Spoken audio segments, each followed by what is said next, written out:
Hi everyone, good morning. I'm sorry I can't be with you today, but I hope to be back on Tuesday. Yep, I just have to stay home with my 5 year old just for one more day. So hopefully everything is okay and I can come back to school on Tuesday. Anyway, since it's still a little early, just 5 minutes after midnight, and I can't sleep yet. Anyway, I decided to screencast what I'm gonna discuss with you if I'm there. So hopefully this will help you do your classwork. Yep. I mean, I don't want my absence to slow us down. So let's get started. Let me just take off my camera over here. All right. So the first thing that I want you to talk about with your closest buddy um, are the following. You have two children. They belong to different age brackets and they have different heights. So Jordan is 2 years old, 89 centimeters tall, while Zane is 3 years old. Her height is 101 centimeters. How can we compare the heights of these two children? So that's the first one. The second one is how are standardized tests such as SBAC and SAT scored? And do you think it's fair to use these test results or scores as basis for college admission besides your GPA? So go ahead and give yourself like a minute or two to talk about with your buddy. And yep, share your ideas and resume the video when you're done. Hopefully, by the end of today's lesson, you'll be able to go back to these two items and continue your conversations about them. So for now, I'm going to talk to you about standardized score. Now, in stats, it's usually called Z score. So, what are Z scores and what do they do? What are they for? When you convert observations from their original values to standard deviations, units, that's supposed to be standard deviation units, is called standardizing. So a z-score tells us how many standard deviations from the mean an observation falls. So just like the percentiles that we talked about previously, z-scores are also measures of position or location in a distribution. Now, a z-score is directional. So, what does that mean? A z-score could be positive, and if it's positive, it means it's larger than the mean. But if a z-score is negative, it means it's lower than the mean. So, what formula can we use to standardize a given score in a distribution? You can use, let me see, I should be able to write on this one. So, you can use the formula z is equal to x minus the mean or x bar over standard deviation or SD. Now, in your calculator, this is also written as SX, right? So x minus x bar over S sub x. Okay, so if x is an actual observation in your data set or in your distribution, to standardize it, you subtract the mean, and then whatever difference you get, you divide by the standard deviation. So be very careful when you're entering this in your calculator. Yep, because it's not it's not just the mean that you're dividing by standard deviation, right? It's the difference. So sometimes when we enter in our calculator, let's say for example 24 minus, let's say the mean is 15 divided by the standard deviation, let's say 2.1.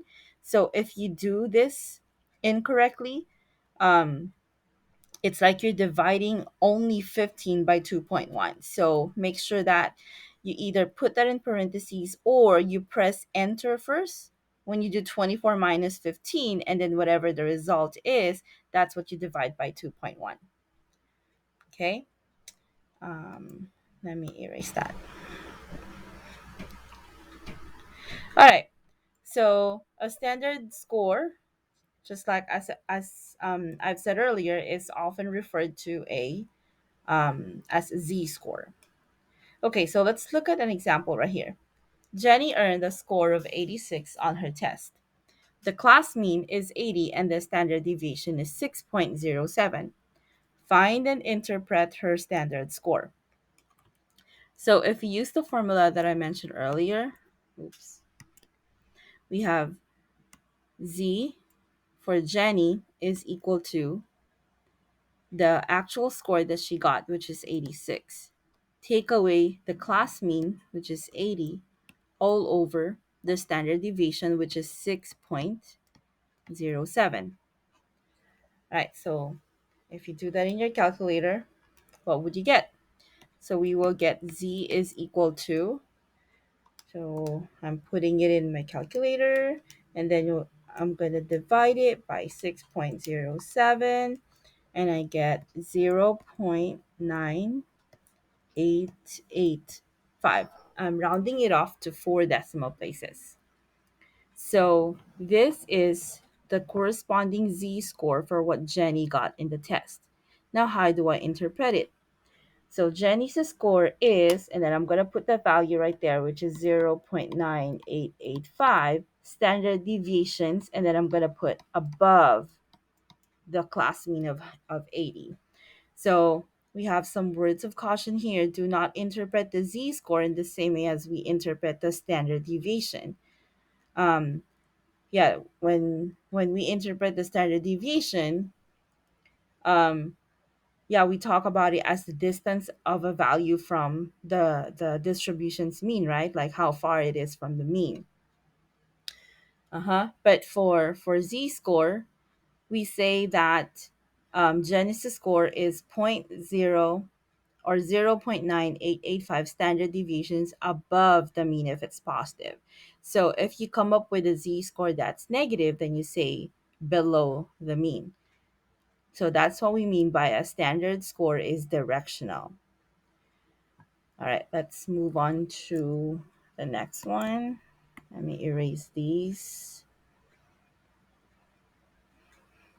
Now, there's another example here, and it's given by, um, okay, so you're given a Minitab output for the scores of Mr. Pryor's students on their first stats test. So we're going to use that figure to find the standardized z-scores for each of the following students and interpret the value in context. So the first one, Katie, she scored 93. So the information that we need in the example is your mean, right? And the standard deviation. So for Katie,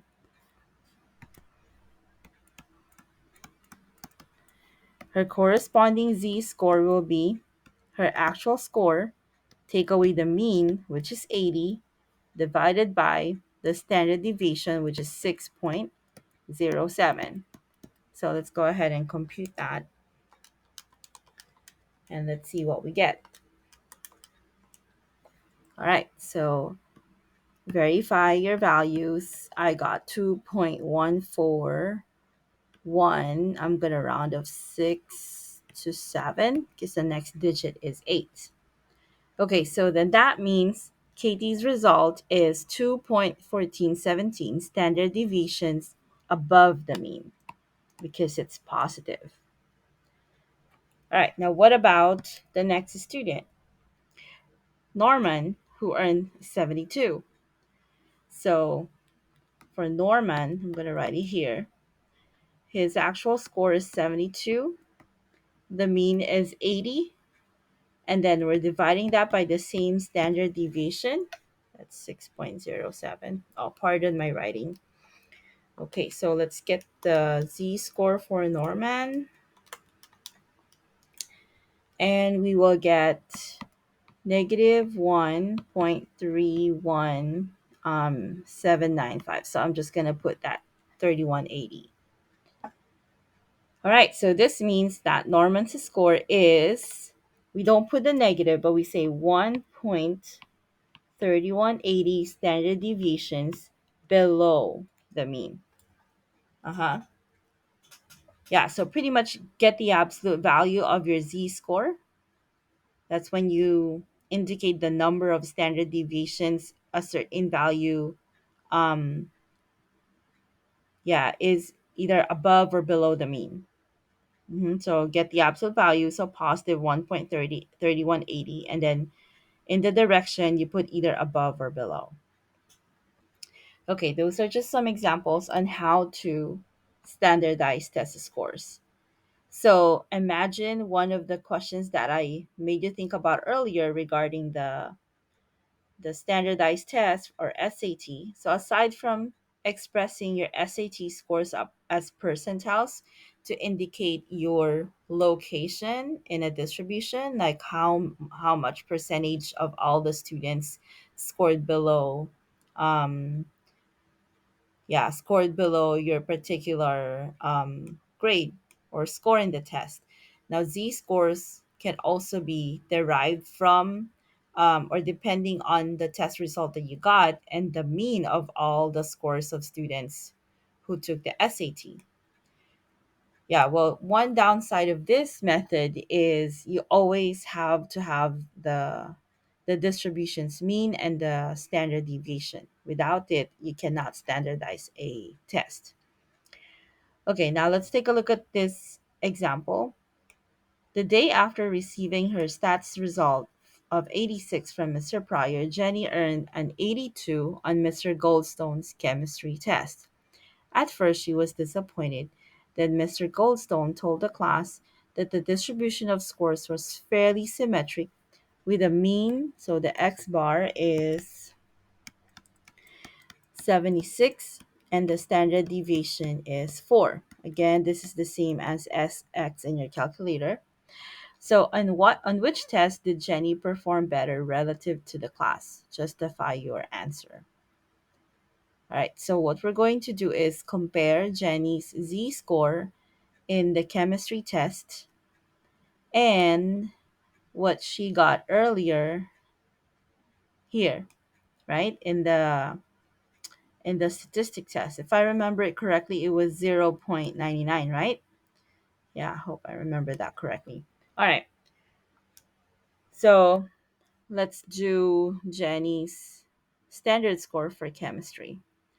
We put Z equals, she scored 82, take away 76, and then divide that by 4. So what would that be? Divided by 4. So we will get 1.5. Now this Z score is higher than the Z score she got on the statistic test. It was 0.99, right? So what does that mean? So on which test did Jenny perform better relative to the class? And then how do we justify it? So we would say since Jenny's Z score, which is equal to 1.5, is higher, right, in the chemistry test than in her statistics test, Jenny performed better relative to the class in the chemistry test. Yes, because 1.5 is larger than 0.99, right? So that's one way of using Z scores for comparisons. Well, which, yeah, it makes sense, right? Because you cannot compare your performance, let's say, for example, in a statistics test and a chemistry test just by looking at your raw scores. Well, definitely teachers graded them differently. There's a different set of content and standards. But if you compare your individual scores based on how many standard deviations or how far you perform compared to the class mean, um, then pretty much you're having like a standard basis for comparing those two measurements. It's just like when one observation is in meters and one is in feet, for example. So you cannot compare them. You can't say which one is longer or which one is shorter because they have different units of measurement. So even though the two tests here being compared are in different subject areas, the student's performance or Jenny's performance is being analyzed in terms of how far above or how far below her scores were from the mean. So, based on what you've seen so far, go back to the two things that I made you think about. earlier. And let's go back to the problem regarding Jordan and Zane. So at age 2, Jordan is 89 centimeters, and his height puts him at a z scores of zero point 0.5. So that means one half standard deviation above the mean height of 2-year-old boys. While Zane's height at age 3 is 101, which yields a z score of 1. So who is taller relative to other children of the same age? So now go ahead and go back to, yep, talk to your buddy again. And answer this question based on the z scores given. So, who is taller relative to other children of the same age? And when you're done discussing these questions, you will go to Schoology and do your classwork, which is which is 2.1 Z scores. Check your understanding and strive for 5. So you can find them here. Um, there you go. So there are two questions here, but yeah, each question has a couple of um, the two items, but each item has a couple of sub questions. So you will show your work on your notebook, but to check for accuracy, um, you will only enter the values that are required for every question. Yeah. So, for example, here, show the work, show the necessary work on your notebook, and then just fill in the blanks to check for accuracy. All right. So I hope to see you guys tomorrow. Try to finish this by today. If you finish early, you can look at some of our future lessons.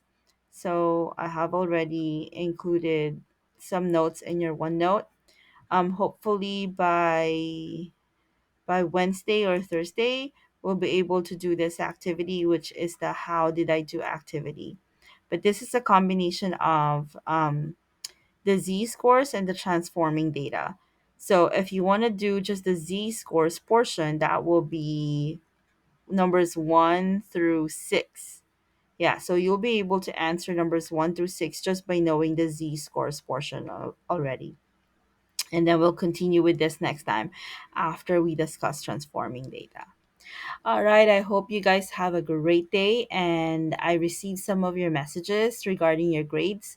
So I will continue working on them. And yeah, just continue sending me text message or Schoology messages if you need anything. Bye and have a great day.